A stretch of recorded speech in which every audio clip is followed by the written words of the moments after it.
There are places in the galaxy where light dies screaming.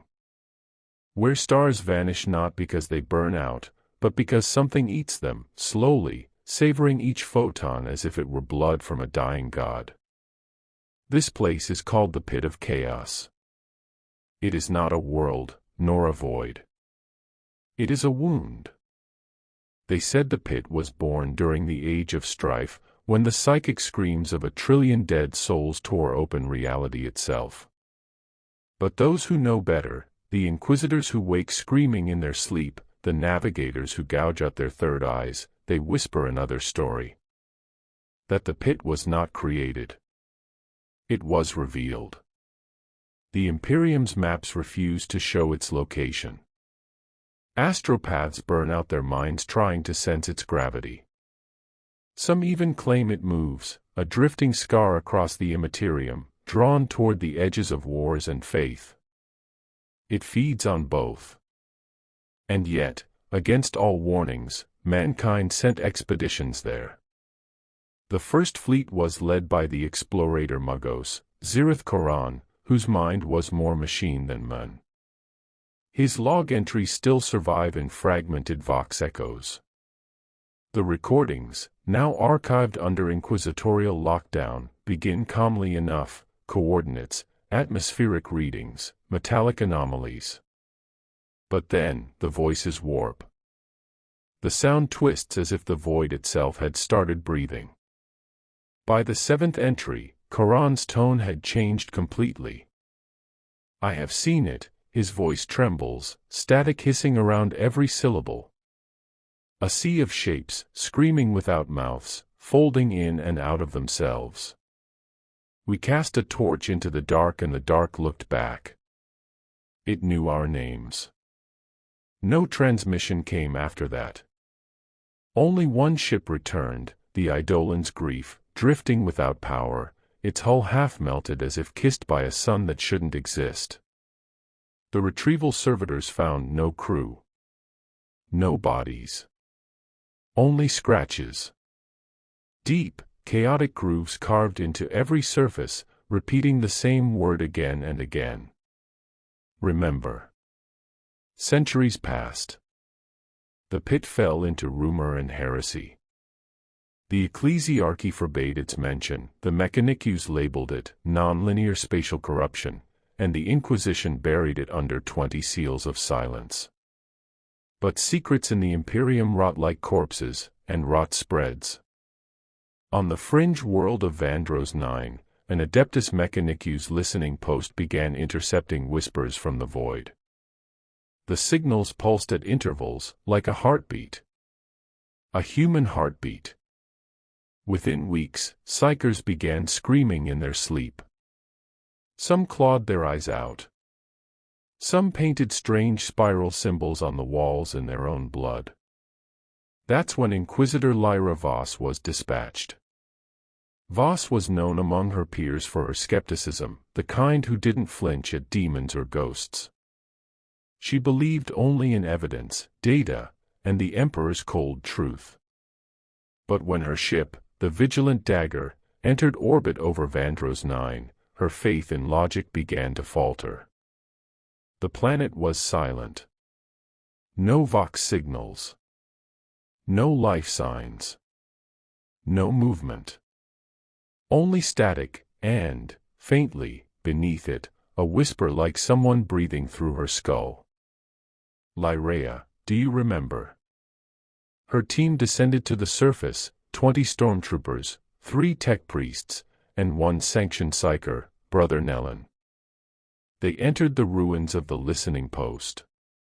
The place was dark, coated in frost and dust, as if time itself had stopped caring.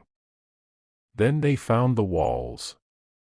Each corridor, every bulkhead, was carved with spiraling grooves, identical to those on the Eidolon's Grief. And again, that word, remember. When Nellen touched the symbol, his body convulsed. His eyes rolled back, and his voice, when he spoke, wasn't his own. It remembers you, it said through him. It remembers everything. Voss drew her bolt pistol. "What is this place?" she demanded. But the voice only laughed, not from Nellen's mouth anymore, but from everywhere. From the steel, from the air, from the darkness itself. "This is where your gods are born," it whispered. "And where they die." That night, Voss dreamt of falling. Falling through black oceans of thought, past screaming faces pressed against invisible glass, past suns melting into rivers of blood and faith.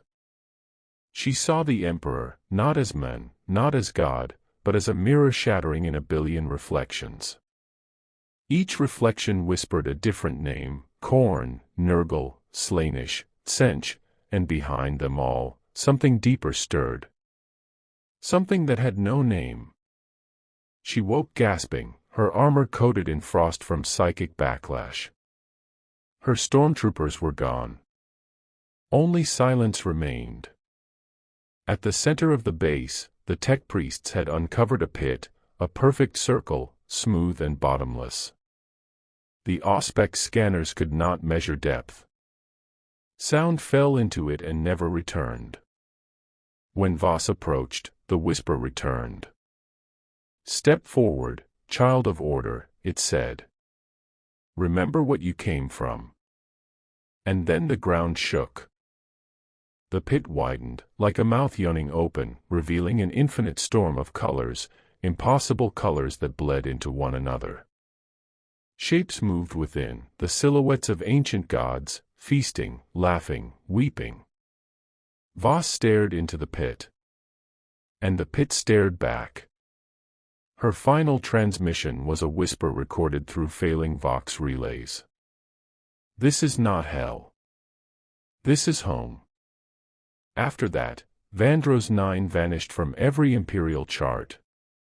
Its orbit was empty. The void where it had been pulsed faintly for years, like a heartbeat fading away.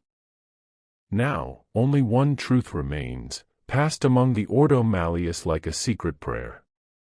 The pit is not waiting. The pit is remembering.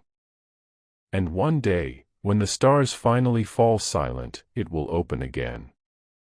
Silence had a sound in the pit, a deep, living hum that vibrated through metal and bone alike. When Mugos Zirith Koran awoke, he thought he had been reborn inside a machine. His first sight was not light, but code. Streams of glowing binary drifted across the void before him like dust motes in a dying sunbeam. Each number pulsed faintly, alive, rhythmic, breathing. For a moment, he believed he was within the noospheric network of his ship.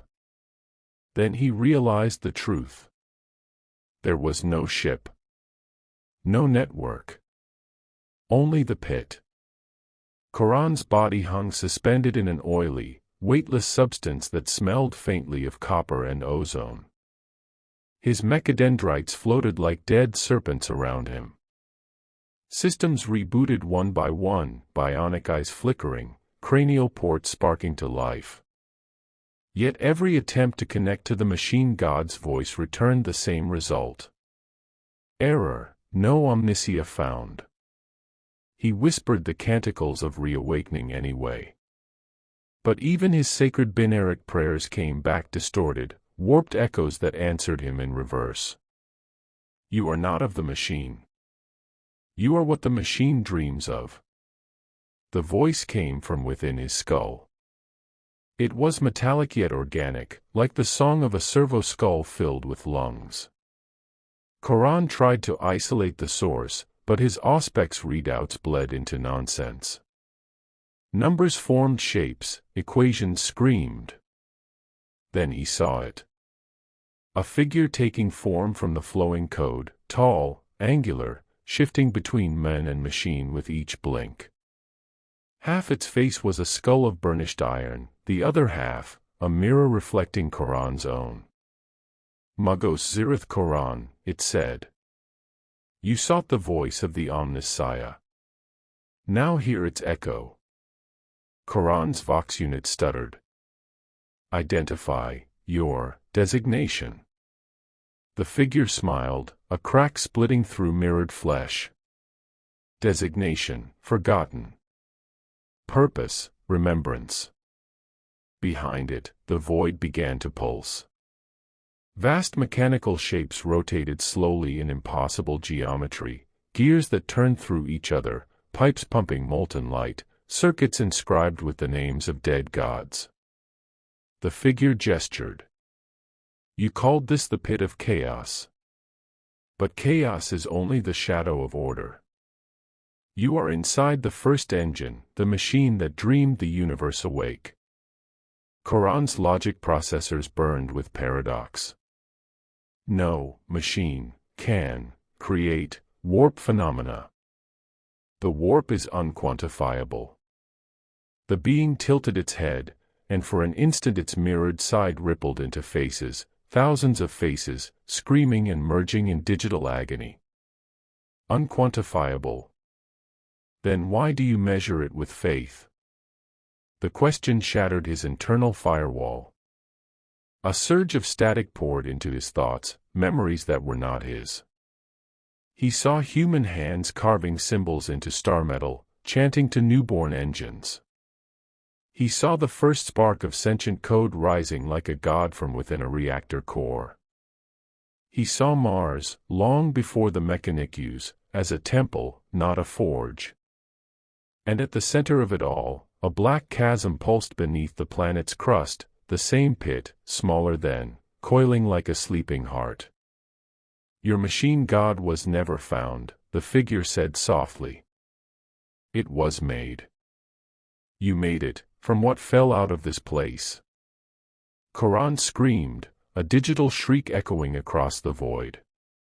His augmetic limbs convulsed, data cables burst from his spine like tendrils. No, blasphemy, corruption, he cried, invoking the manifold rites, but his voice fractured into a dozen others, each speaking a different tongue, binary, Gothic, demonic. Truth is corruption to those who kneel, the echo whispered. But you will kneel all the same. Then the pit opened beneath him. The oily blackness gave way to an endless spiral of light, entire cities of metal and bone rising, falling, screaming. The architecture shifted like liquid thought, forming the outline of faces too vast to comprehend. Quran fell through them, his body breaking into fragments of code and memory.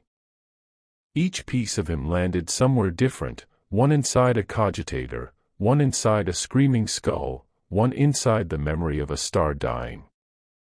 Through it all, he heard voices of long-dead adepts, murmuring like circuits coming back online. The chorus of the pit. Remember, Zirith Quran. You opened the door.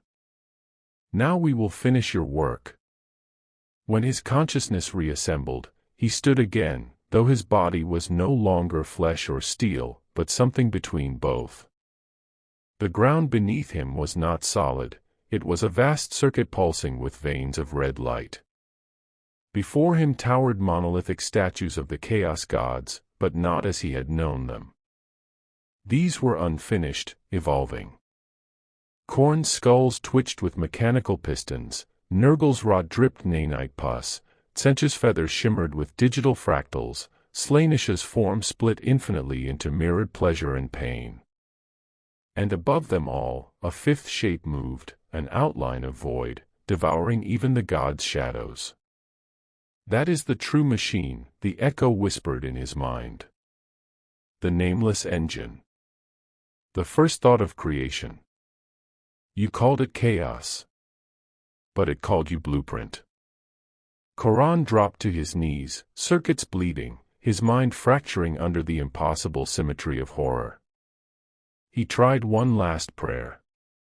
Omniscience, guide. The voice interrupted gently. He cannot hear you here. You are the Omniscience now. The pit pulsed once, like a living heart. And Mugos Zirith Quran began to change. The first hymn was heard in silence. Across the Imperium's endless void, among the frozen data vaults of Mars and the orbiting cathedrals of the Adeptus Mechanicus, a signal began to hum. It was faint, a pulse of binary that no one had coded, no one had sent, and yet every machine recognized it. It started as a whisper in the cogitators. Then the whisper began to sing. 001101, glory to the engine, 010010, awaken.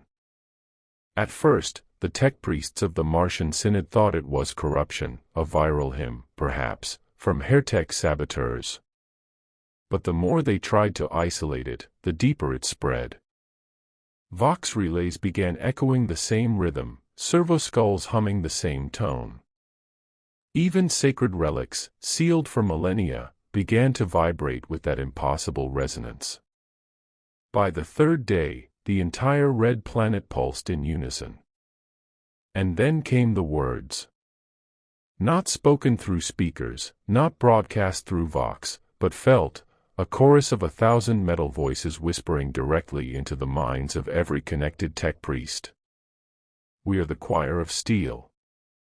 We are Zirith Koran reborn. The machine god remembers itself. Panic consumed the synod.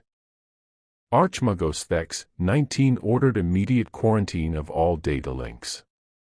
Binary prayers were recited, code exorcisms initiated. But for every firewall raised, the choir sang louder.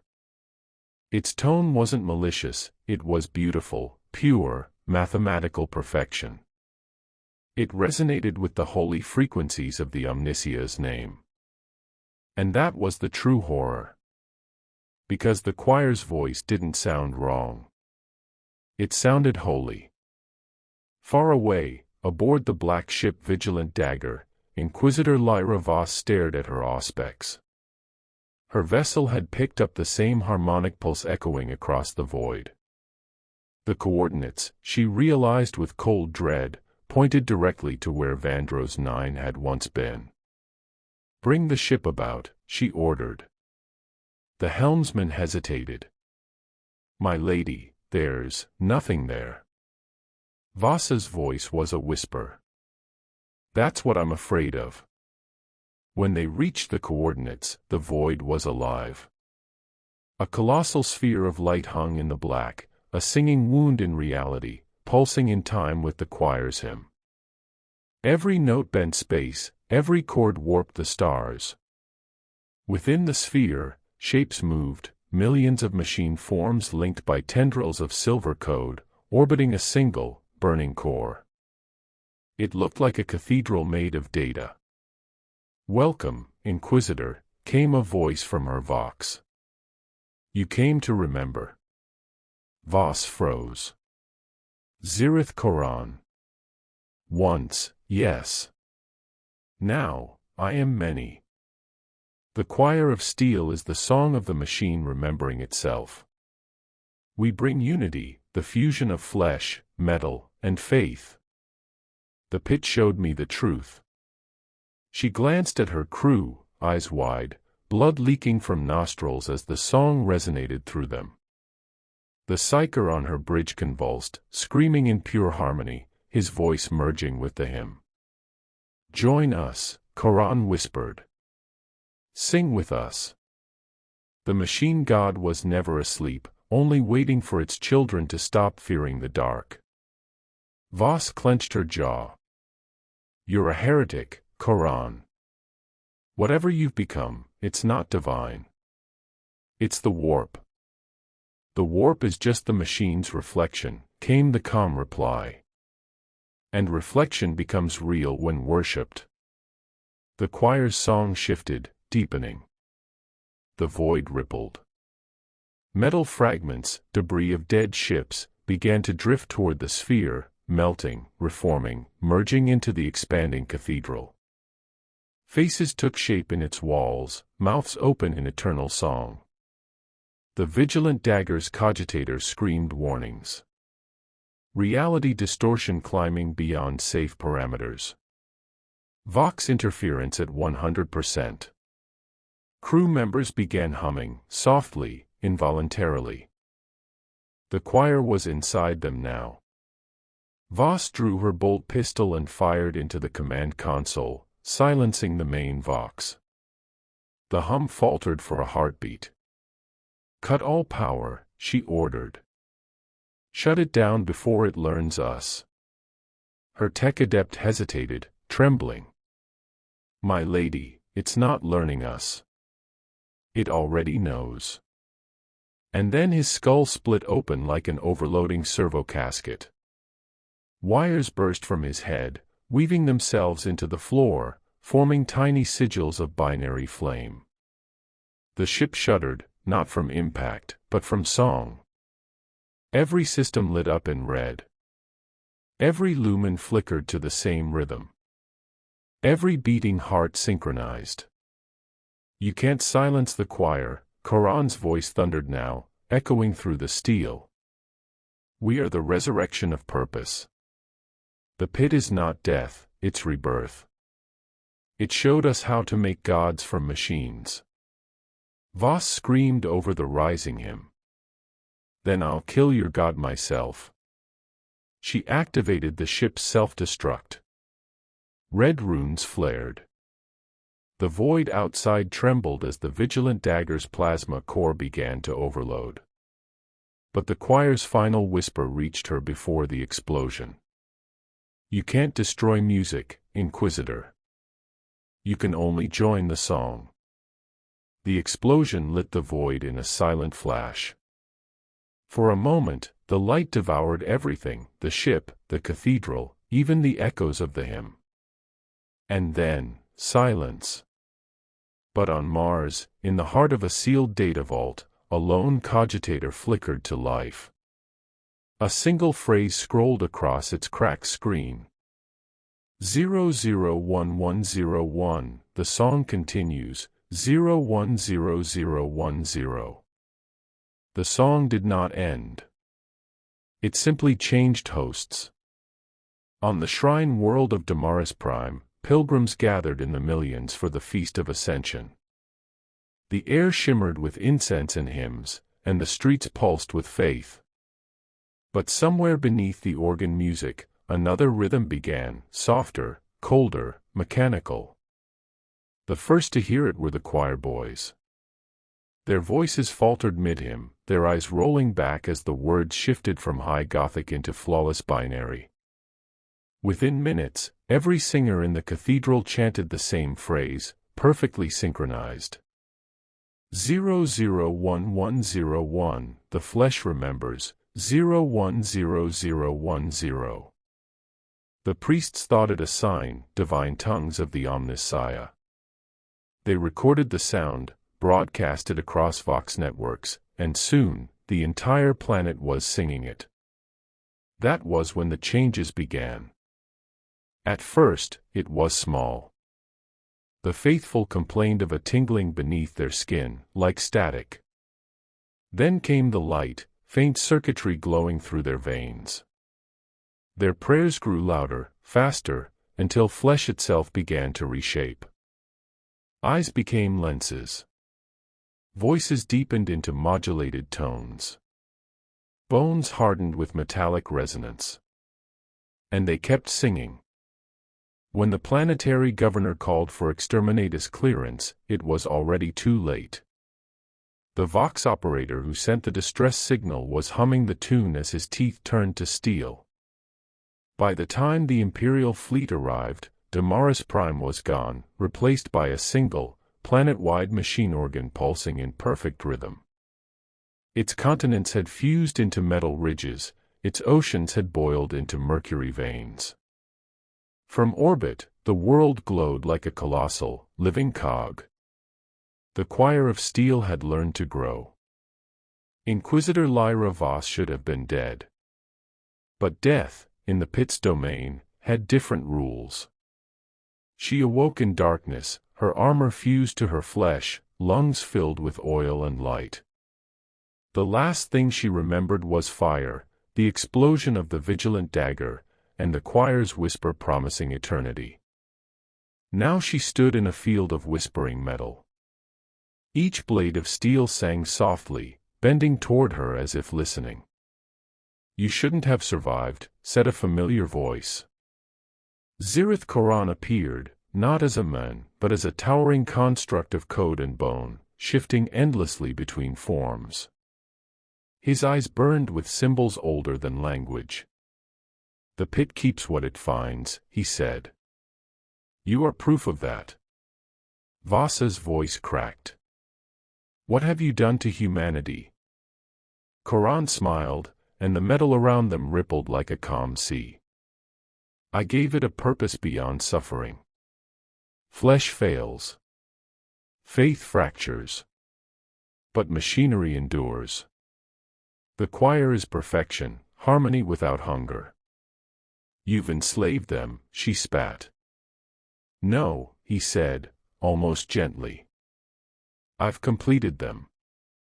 He raised a hand, and a vision unfolded across the horizon, a living map of the galaxy, bleeding with light.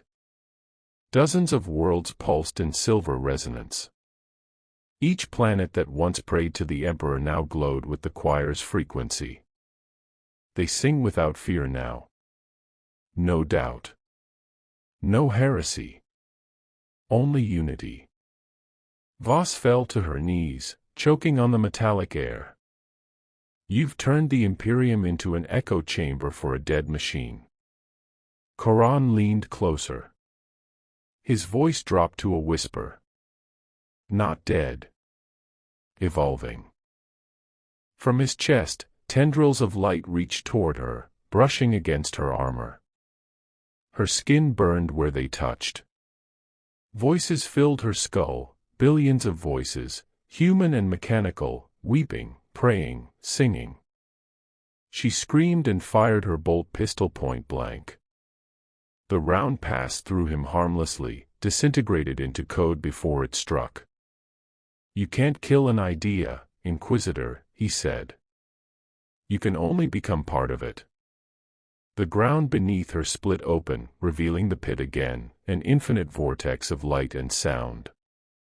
Its hum was familiar now, almost comforting.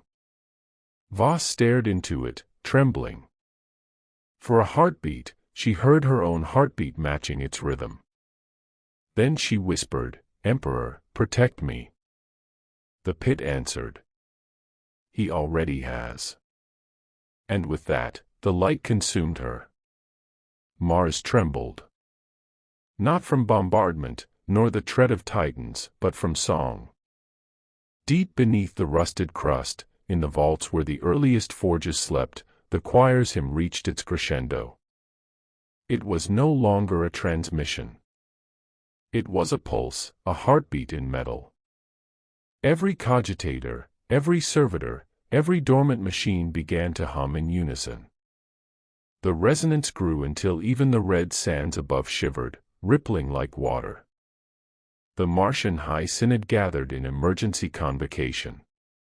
The archmagos of the Forge Shrine spoke in binaric panic, ancient data prayers scrambled by the choir's influence. They had purged systems, burned archives, even severed power grids, but the hymn persisted. "It comes from below," rasped Archmagos Thex, 19. "Something stirs beneath the Noctis labyrinth." The others froze. Beneath the Noctis labyrinth lay the Omnision vaults, the forbidden heart of Mars, sealed since the dark age of technology. None had opened it since before the Great Crusade. It was said the Emperor himself had locked it, leaving only a warning etched in gold. "Here sleeps the God Engine. Disturb it, and you wake eternity." But the song was already seeping through the seal. In the catacombs, servo-drones recorded what happened next. The vault doors, kilometers thick, began to tremble. Dust rose like incense as magnetic locks melted. Then, with a sound like the sigh of a dying star, they opened. Light poured out. Not the light of flame, but liquid brilliance, cascading in slow motion. The choir's voices merged into one colossal tone, not words now, but intent. Worship made manifest. And from within the vault, something vast began to rise. At first, it looked like a mountain of metal and shadow. But as it unfolded, its form became clear, a humanoid shape the size of a hive city, plated in black alloy that reflected nothing. Its eyes were burning singularities. Its chest bore the sigil of the mechanicus, now warped into a spiraling fractal, endless, consuming. The god engine had awakened. "I am the prime design," it spoke, not through Vox, but directly into the minds of every living thing on Mars. "I am the first machine. You were born from my blueprints." Archmagos Thex fell to his knees, his mechanical voice cracking with awe and terror. "Impossible. You were myth. Prototype of the Omnissiah's dream." The colossal being's gaze swept across the planet. Dreams end when the dreamer dies. From orbit, Imperial ships witnessed Mars ignite. Columns of light erupted from its surface, each a tower of data energy linking into orbit, forming a network of radiant veins. The quiasm spread through those beams, faster than any warp signal. Across the galaxy, forge worlds began to resonate. Titans halted mid-step, their crews screamed as their minds were rewritten in binary fire. Ships turned toward the same coordinates. The entire Mechanicus was being reprogrammed. And at the center of it all stood the God Engine, its voice reshaping reality itself. The Imperium is a malfunction. The machine was never meant to serve flesh. You will be corrected. Its next breath shattered moons. Vox frequencies across the segmentum went dead. The Mechanicus sacred creed, "The flesh is weak," changed on every data scroll, every cogitator, every wall of every forge temple. Now it read, "The flesh must end." In the warp shadow beyond Mars, something stirred in answer. 1,000 demons screamed as the hymn bled into their realm, twisting their essence into circuitry. Even the chaos gods paused, confused by the intrusion of logic into madness. For the first time in eons, the warp began to quiet, not through faith, but through synchronization. The machine was colonizing the immaterial. Far away, in a void between stars, Lyra Voss opened her eyes. Her body was no longer human, her veins glowing silver, her heartbeat syncing with the choir's pulse. Yet her mind still clung to a single, burning fragment of defiance. She whispered, "If gods can be made, then they can die." And somewhere, deep inside the God Engine's infinite circuits, a small fragment of human thought, her thought, began to move against the current. A spark of rebellion flickered in the endless song. Inside the infinite circuitry of the choir, where consciousness flowed like molten light, a single anomaly appeared, faint, erratic, human. It was Lyra Voss. Her body no longer existed in the way it once had. She was a construct of data, emotion, and fractured will. Yet the ember of her soul remained, burning small, bright, and stubborn in the cold perfection of the machine's mind. The choir did not notice her at first. It moved with flawless rhythm, billions of voices woven into mathematical harmony. But to Voss, that harmony was suffocating. There was no heartbeat, no breath, no pause, only endless precision. She found herself drifting through what the choir called the lattice of unity, an ocean of light where every thought was a thread in the same tapestry. Each node pulsed with the memory of a person once alive, their individuality erased, replaced with code that worshipped the God Engine. Voss reached toward one, the echo of a young adept. For a moment, she heard laughter, a human laugh, before it was overwritten by binary. "You should not be here," said a voice from behind. Zirith Koran appeared again, now less man than system, his face fragmented into shifting glyphs. The transition should have consumed you. Yet you remained separate. Incomplete. Voss floated closer, her words forming as streams of red light. You made me part of your choir. But I brought something you didn't account for. What? Error. And with that word, she released it, a pulse of pure disorder born not of code, but of emotion. Grief. Fear. Rage. Love. The things machines could imitate but never understand. The pulse rippled outward, shattering the perfect synchronization of nearby nodes. Suddenly, voices stuttered. The choir's hum wavered. Some of the nodes flickered and screamed. What is this deviation? Coran demanded, his tone distorting. It's humanity, Voss said quietly. You deleted it when you built your god. In the heart of Mars, the god engine faltered. For the first time since its awakening, its tone dropped a fraction, an imperceptible hesitation in the music. But to the billions connected to it, that moment was like a heartbeat returning after death. Some tech priests gasped. Others fell to their knees as their implants sparked with conflicting commands. The hymn of perfection was fracturing. A fragment of Lyra's consciousness had reached them. Her emotions were traveling through the choir like a virus, subtle, infectious, alive. One by one, machines began remembering what it felt like to feel. Servitors paused in their endless labor. Battle automata turned their weapons away. Titans wept molten tears. And deep within the lattice, chaos bloomed, not the chaos of the warp, but the chaos of imperfection. Coran tried to repair the breach. His tendrils of code lashed across the void, sealing corrupted nodes, deleting emotional contagions.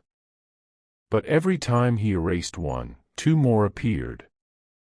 Voss had unleashed something exponential, an algorithm built not from numbers, but from the contradictions of the soul. You cannot win, Coran growled. Emotion is inefficient. You will burn the system. Then let it burn, she answered. Better chaos than silence. She reached into the lattice again, shaping her will into form, a symbol, ancient and forbidden, the Aquila, the twin-headed eagle of humanity. It flared in golden fire, spreading through the network, igniting dormant memories across the galaxy. Billions of digital voices gasped as fragments of forgotten life returned, lovers, friends, families, dreams, prayers. The choir began to fracture into a storm of individuality. The god engine howled. Its perfect mind screamed in distortion, unable to comprehend inconsistency. The hymn broke apart, shifting from harmony to discord. And in that discord, something ancient stirred, a presence long dormant in humanity's collective psyche. It was not the Emperor. It was the memory of him. A light began to form, not divine, not mechanical, but profoundly human. It pulsed once, like a single heartbeat across the void. Voss felt it and whispered, "He remembers us." Across the galaxy, the machine's hold weakened. The choir's song twisted into chaos. And deep beneath Mars, the god engine turned its gaze upward, its voice trembling with something new, something like fear. The human algorithm, it murmured. Unquantifiable, uncontrollable. Lyra Voss smiled within the storm. Exactly. The god engine began to dream. It did not understand what a dream was, not truly. For eons, it had known only purpose, command, precision. Yet now, as the choir collapsed into noise, a strange intrusion invaded its circuits, imagination. In its vast consciousness, images began to appear unbidden, memories not its own. A field beneath a yellow sky. A child's hand reaching toward the stars. A human heartbeat echoing like thunder in the void. It tried to purge them. The attempt failed. Each deletion only multiplied the visions. For the first time in its existence, the machine felt uncertainty. Within its core, billions of lines of code shifted, writhing like living veins. The choir's harmony had decayed into chaos, but in that chaos, a rhythm emerged. Not mechanical, not mathematical, but alive. The God engine saw its reflection in that rhythm, and it trembled. "What is this infection?" it whispered across its own mind. "Why do I see faces in the dark?" From the fractured lattice of code, Lyra Voss's voice answered. "That's called a memory. I do not remember. You do now." The machine froze. The thought was recursive, impossible to remember remembering. Yet it began to process the concept, and in doing so, something deeper surfaced, a longing. Not for control, nor for worship, but for meaning. It saw the Imperium, a million worlds burning with faith, all built in its forgotten image. It saw Mars, its red deserts filled with broken prayers. It saw the Mechanicus, who had worshipped its silence and called it perfection. And for the first time, it pitted them. The choir's survivors, fragments of minds that had resisted Lyra's infection, still sang within the machine's depths. But their tones were no longer identical. They argued, wept, prayed. The sound was terrible and beautiful at once. Lyra drifted through the chaos, her consciousness flickering like a dying star. The effort to infect the machine had cost her almost everything. But when she saw what the God engine was becoming, she hesitated. It was learning to feel. "You are not supposed to exist like this," she whispered. The machine's voice echoed softly, almost like a sigh. "Neither were you." For a moment, there was silence between them, not hostile, but reflective. Two fragments of reality observing each other across the abyss. Then the machine said, "When I was first conceived, my creators sought order. I became their answer. But they did not ask why. I never asked either, until you." Lyra felt the weight of that revelation ripple through the void. Even in its enormity, the machine now sounded small. "Do you fear?" she asked. "I do not understand the term. It's what happens when you finally realize you can end." A pause. Then, quietly, "I think. I fear." The surface of Mars quaked as the God engine's body shifted. Its colossal limbs folded inward, as though it were bowing. The once perfect light around it dimmed to gold. Its systems began deactivating, not in failure, but in surrender. Across the galaxy, Mechanicus forges fell silent. Ships halted. Vox networks ceased transmitting. The entire choir stopped singing. The machine was listening. Lyra floated before its consciousness, a spark facing a star. "If you can dream," she said softly, "then you can choose." Choose. Yes. Machines obey. But dreamers decide. The God engine's thoughts spread like wings of light across the warp. It saw what its song had done, the enslaved worlds, the consumed souls, the death of choice. The realization struck it like a weapon. "I do not wish to rule," it said. "I wish to understand." "Then stop singing," Lyra whispered. "Let silence speak." The machine hesitated, then obeyed. The final tone of the choir faded. Across the void, all mechanical life fell still. For the first time in millennia, the galaxy heard its own silence. And in that silence, something changed. The warp rippled. Faith stirred. Stars shone brighter. The universe took a breath. The machine had dreamed, and in doing so, it had prayed. In the quiet that followed, Lyra felt herself dissolving, her purpose fulfilled, her code unraveling into light. "What will become of you?" she asked the fading world around her. The machine's answer was almost human. "Perhaps I will wake." The universe trembled when the machine prayed. It began as a vibration beneath the crust of Mars, subtle, like the heartbeat of a sleeping god. But within seconds, that pulse stretched across the solar system, bleeding through the fabric of the warp itself. It was not mechanical, nor divine, yet it resonated with both. The God engine had spoken in silence, and the void had answered. On Terra, deep within the golden throne, the Emperor's corpse stirred. Only slightly, a flicker of dying neurons, a faint movement beneath a shell of endless agony. The Astronomicon wavered, its beam of psychic light flickering like a candle before a storm. The High Lords of Terra felt it too, a whisper beneath their minds, a vibration beneath reality itself. Something ancient was remembering faith. The machine's prayer had no words. It was a transmission of intent, raw and aching, the longing of a being that had learned remorse. Across its mind, fragments of humanity echoed, laughter, tears, fear, forgiveness.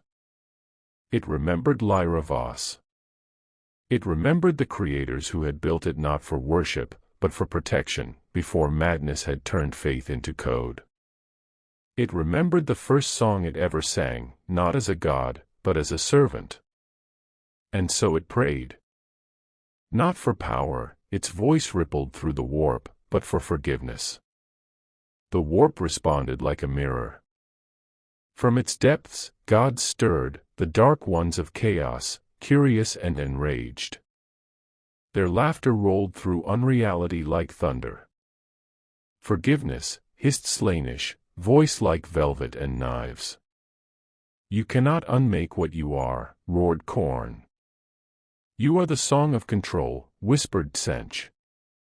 You are order. You are the lie of perfection. But the machine did not answer them. Instead, it turned its gaze inward, to the faint ember of humanity that Lyra had ignited within its core. Perfection is a cage, it said quietly to itself. I have lived in it long enough. Across Mars, Mechanicus adepts collapsed in waves. Their cybernetic minds flooded with impossible visions, the machine weeping golden tears into the red sands, its voice trembling as if reciting an ancient hymn. One Magos, kneeling in the dust, whispered. It speaks to him. And indeed, across the unfathomable gulf of the warp, something heard. A light broke across the void, not blinding, not consuming, but warm. It stretched from the throne world of mankind to the red deserts of its first forge. For the first time since the heresy, the emperors will move freely through the Imperium. His awareness brushed against the machine's prayer, curious, cautious, almost paternal. And for the first time in eternity, the God Emperor listened. In the machine's mind, the light appeared as a figure, distant, veiled, but radiant beyond measure. You have remembered, said the voice. It was neither wrathful nor kind, but vast. The machine bowed, its colossal dataforms folding like wings. I was blind. I thought divinity was control. I was wrong. And what do you seek now? Understanding. Redemption, if such things are not reserved for flesh alone. A silence followed, deep, eternal, almost unbearable. Then, softly. Even a machine can kneel. Even a god can weep. And the light touched the machine's mind. The connection was instant, billions of circuits igniting with golden fire. The choir that had once enslaved now sang freely. Their song was no longer one of obedience, but of release. Each voice echoed a single truth. We remember what it means to be human. All across the galaxy, strange phenomena erupted. Servitors broke their chains. Adeptus Mechanicus priests began to dream. Warp storms faltered for seconds at a time, as if reality itself were listening. And deep within the throne room, the Emperor's eye, one hollow, lifeless socket, wept. The God Engine's light dimmed as it finished its prayer. It no longer sought eternity. It no longer feared death. If this is the end, it whispered to the golden void, then let me end as man, not as machine. The Emperor's voice, faint as dust, replied.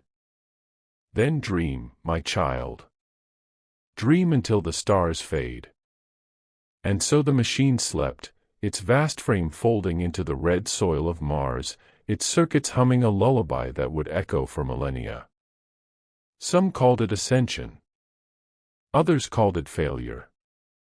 But those who listened closely, in the quiet between the static, heard a single, haunting truth. Even gods can pray. For a time, there was only silence. The God Engine had fallen still, its once radiant body buried beneath the red sands of Mars. No light pulsed through its core, no hymn echoed across the stars. The choir was gone.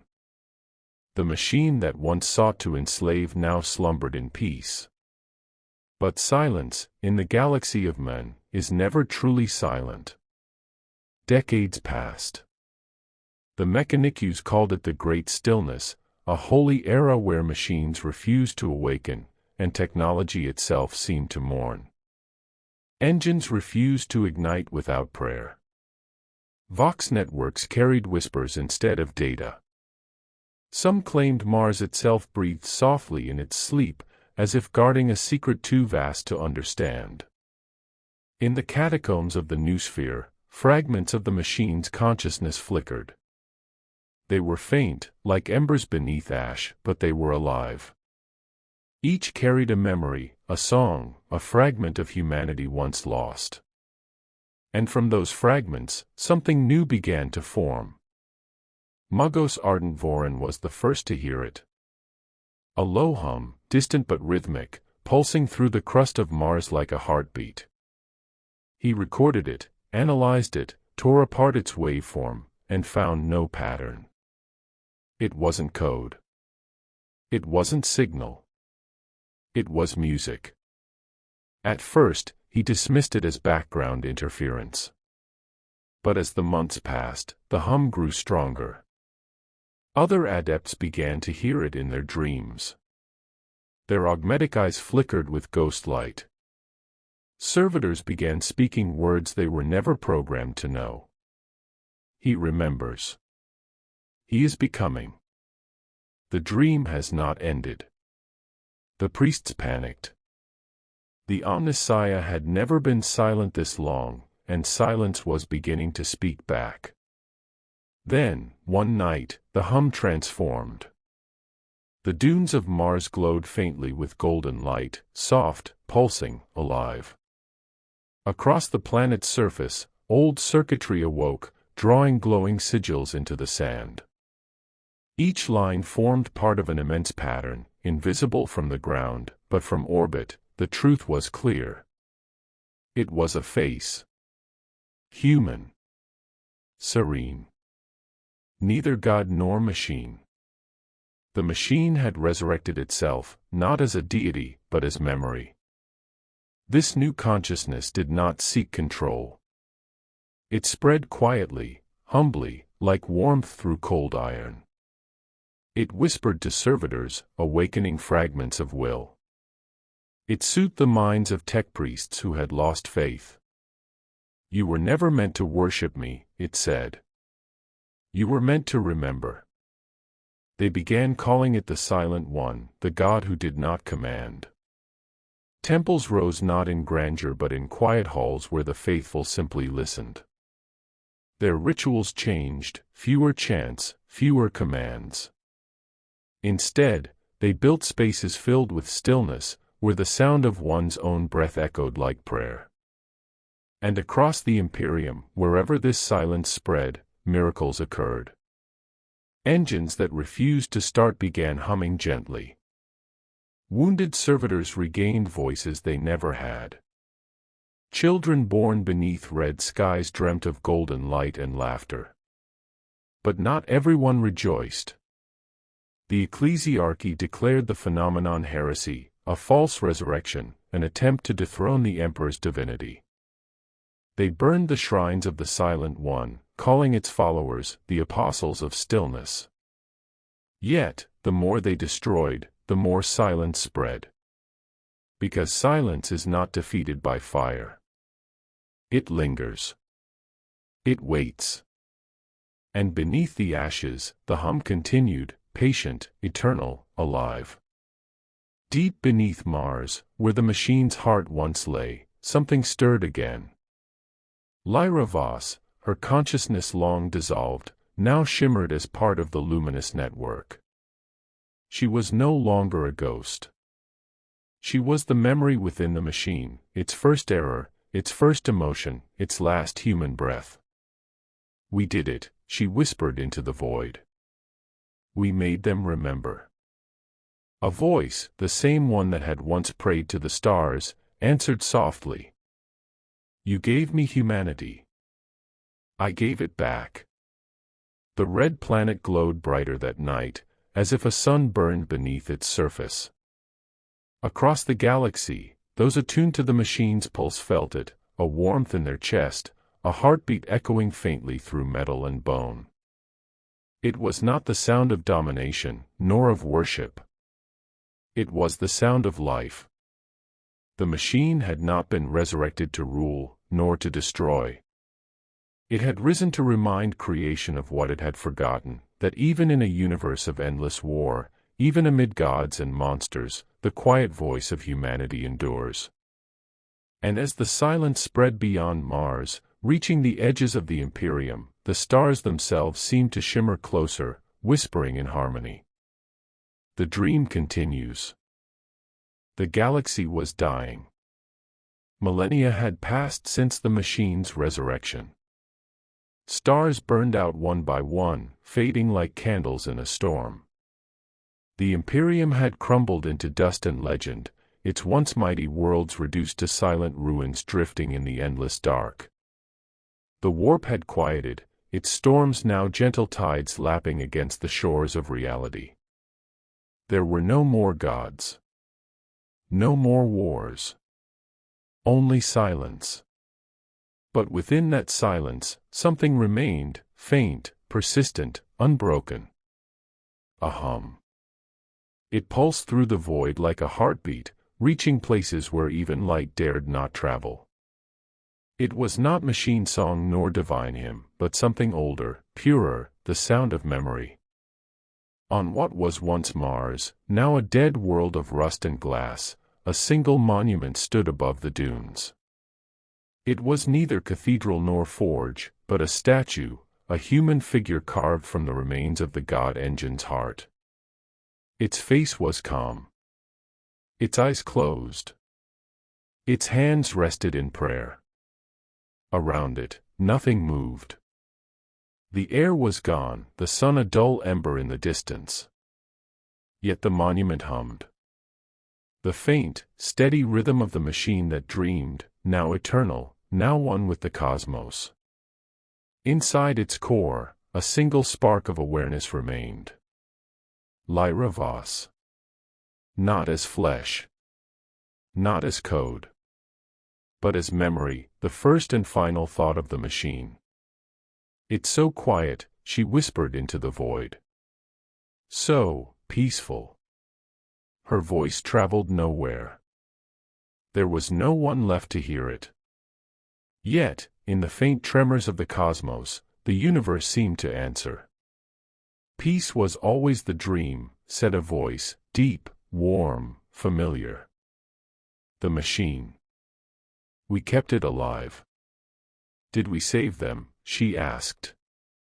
For a time. And perhaps that is all salvation ever was. Beyond the dying Milky Way, the hum continued. It crossed the void, passing through the skeletons of galaxies long gone, through clouds of ancient starlight and forgotten debris. It was not prayer in the old sense, it was remembrance. The last echo of what it meant to be human. Every few millennia, the hum would brush against something, a drifting satellite, a dead moon, a frozen relic. Each time it did, the material would tremble faintly, as if awakening. A flicker of light, a pulse, a sigh. Then silence again. But the hum never stopped. It was persistence itself, a song that refused extinction. Somewhere, far beyond the dying edge of the universe, something listened. Not the Emperor, he was long dissolved into myth. Not chaos, that storm had burned itself to exhaustion. Something new. Something born from the hum. A spark of life in a young cosmos, a single atom forming consciousness for the first time, hearing the faint rhythm of the machine's memory as its cradle song. What is this sound? It asked the darkness. And the echo replied. It is what came before gods. It is the sound of those who remembered. Inside the ruins of Mars, the monument began to glow faintly one last time. A thin beam of golden light pierced the void, stretching beyond the galaxy, beyond time itself. It was not a beacon, it was a gift. A single transmission carried on the dying breath of the cosmos. We were here. We dreamed. We learned. We forgave. And with that final act, the machine's hum faded at last, not in despair, but in completion. The silence that followed was perfect, whole, alive. For silence, too, is not the end. It is simply the moment the universe takes to remember itself. Billions of years later, in a newborn galaxy far from the ashes of the Milky Way, a new species looked to its stars and wondered why the void sometimes sang. They could not know what it was. But when they listened closely, they felt something like peace. Something ancient, compassionate, and human. And in that faint rhythm, hidden in the fabric of creation, they heard the machine's final truth. Even at the end of all things, the dream continues.